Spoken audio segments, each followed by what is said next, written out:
Hi friends, this is your pal Scott Garibay, and today we are going to talk about Dungeons and Dragons, and we're going to talk about a great novel, um, Lloyd McNeils' Last Ride by Will Leitch. There will be spoilers for Lloyd McNeils' Last Ride in this comment in this content. All right. So I just finished a fantastic novel. It was called Lloyd McNeils' Last Ride. It was really, really good. So here's the premise, and then we're going to talk about how it links to Dungeons and Dragons and what you can do with the concepts in this book in Dungeons and Dragons.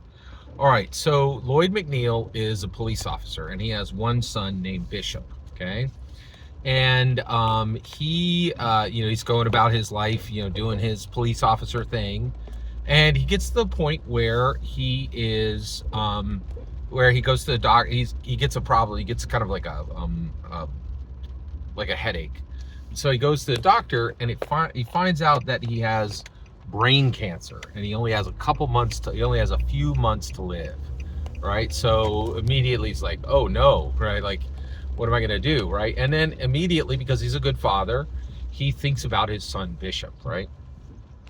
And he's like, "Oh, well, I have life insurance, but my life insurance is not even isn't even going to put him through college, right? It's barely going to bury me, and there's not going to be much for him. So he's about to leave his son with close to nothing, right?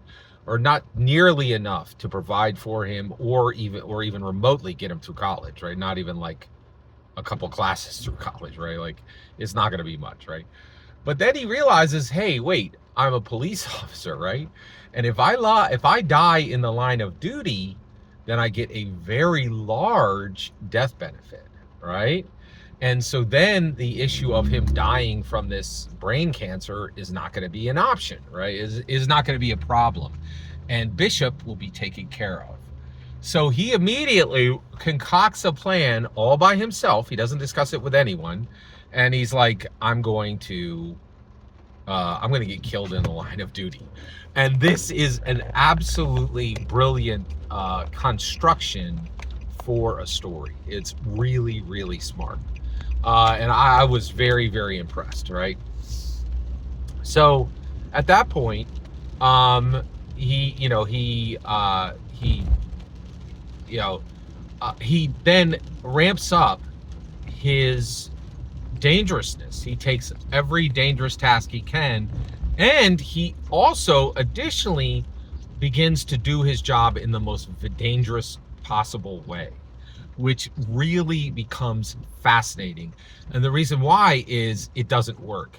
It actually makes him a folk hero, and a small town hero, and he even gets a promotion, right? And everything he does works, and he becomes like a really, really good police officer who's taking down the biggest criminals and handling the biggest problems in his town.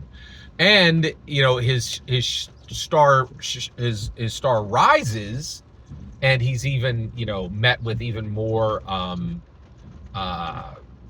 opportunity, right? And he continues to ramp up the danger trying to get killed, but he can't. He just functions as a hero.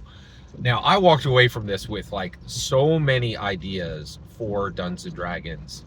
So one, I think this really helped me to understand Dungeons and Dragons. And one of the reasons why is there's a lot of complaints that people are like, "Oh, Dungeons and Dragons isn't realistic." And you hear this a lot from the OSR, and they're like, "Dungeons and Dragons isn't really realistic." There would be a lot more fatality if we were seeking adventure and if you were fighting all these monsters in the monster manual. But I don't think that's the case, right? I think it's exactly what you're seeing here in this book, that the people who choose to be adventurers are people who are motivated, right? Motivated to go in and accept danger, and they want to help, right? Just like Lloyd McNeil wants to help his son, and that ends up making him a better hero, right? And I think that's exactly what happens in Dungeons and Dragons. So actually, I think the death save, you can really lean on the death save in Dungeons and Dragons, and I do, right? Like, I feel as a player that if you are not hitting a death save 1 out of every 3 sessions, why are you even at the table, right? You should absolutely be leaning on the death save, right? And I think that's, when you read this story, you're seeing that. You're seeing a man leaning on the death save, right? Which I thought was really fascinating. I also just love this idea that adventure brings out the best of your capabilities and pushes you to be able to do more and be more, right? And this idea also that once you put yourself in danger, your body will react very naturally and and perform at extremely high rates to keep you from dying, right? Which is like, you know, and also those reactions are deep in you, and are very powerful and very direct. And I thought that was absolutely brilliant. The other thing that I really liked about this was the idea of we've spent 50 years playing Dungeons and Dragons, and I think, you know, and we did the best we could, but we did almost everything wrong. And I think what we should really be doing in the next 50 years is one of the things we really need to abandon in Dungeons and Dragons, and I mean in the fantasy stories, right, is this idea of balanced characters, right? And the idea of everybody's at the same level, right?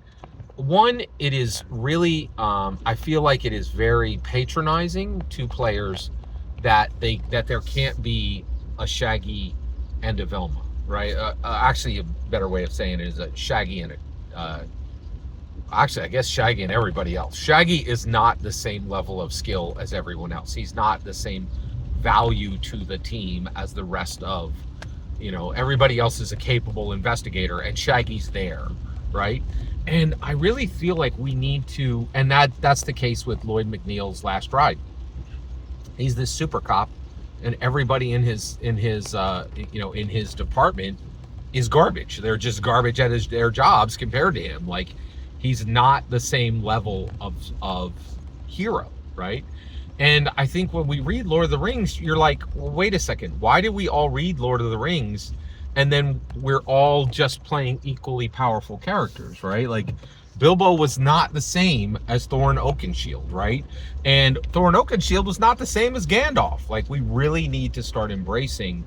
And so one of the things I saw right out of the gate is like, you could one way you could embrace this is at the beginning of a session, you could just say, listen, everybody's the same level, okay?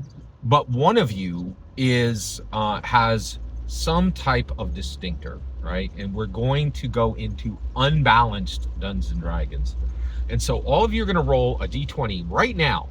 And that one character is simply going to be much more powerful than everyone else. And not just by ramping you up on new levels. We're going to keep everybody at the same level. This other character will roll with advantage every time they roll. Every time, right? You're like, whoa, man, that would be like, what would that look like? And the answer is, we don't know. We really don't know what that would look like, right?